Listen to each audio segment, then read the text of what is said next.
In seventh grade, during the months of February and March, I was offered the opportunity to harvest avocados on Saturdays. I was given a bag, a pair of scissors, a 5-minute training, and after 2 hours of work, I successfully picked my first bin of avocados. I thought it was incredibly fun to climb up the ladder, find the green fruit, place it in a bag, carry it down, and deposit the treasures in a big white bin. Fast forward to the next Monday, and it wouldn't be another week until I would have the opportunity to harvest avocados again. This continued for 6 weeks. By the end of the 3rd week, I had met some of the hardest working people in my life. I learned that every day, regardless of the rain or the sun, these people had to present themselves to work at 5:45 in the morning for shifts upwards of 10 hours. And when company hours were over, most didn't get to head home because most needed to have a second job. Salary potential and job growth within the industry are low. Thus, many workers are forced to leave their friends and loved ones behind. Many workers are caught in an endless loop. In order to get a better job, they need a better education. In order to get an education, they must find the time and the resources to fund it.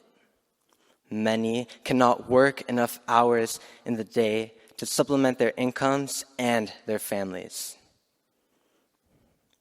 Workers who emigrate from Mexico to the United States tend to face the most challenges.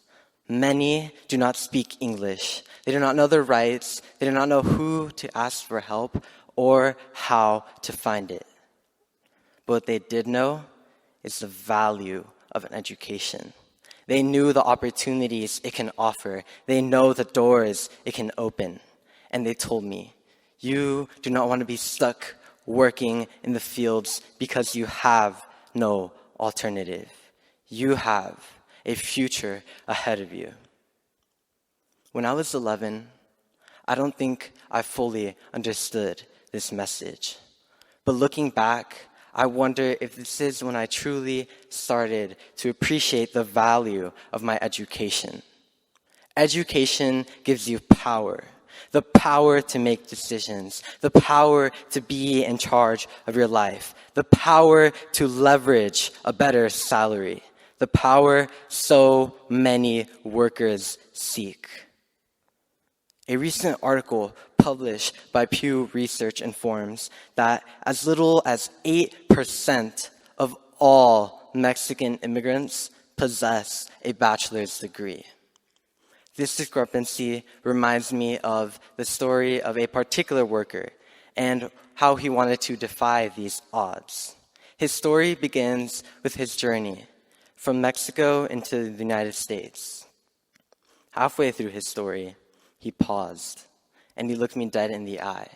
He asked me, "What is heavier, a bag of books or a bag of avocados?" I laughed.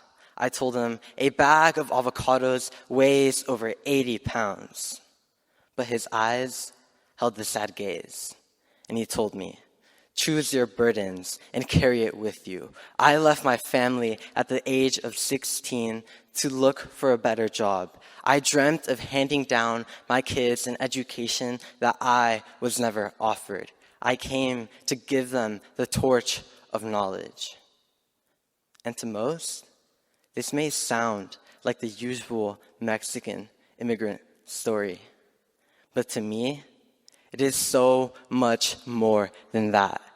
Because it is the story of my father, who is sitting in this very same auditorium as you all.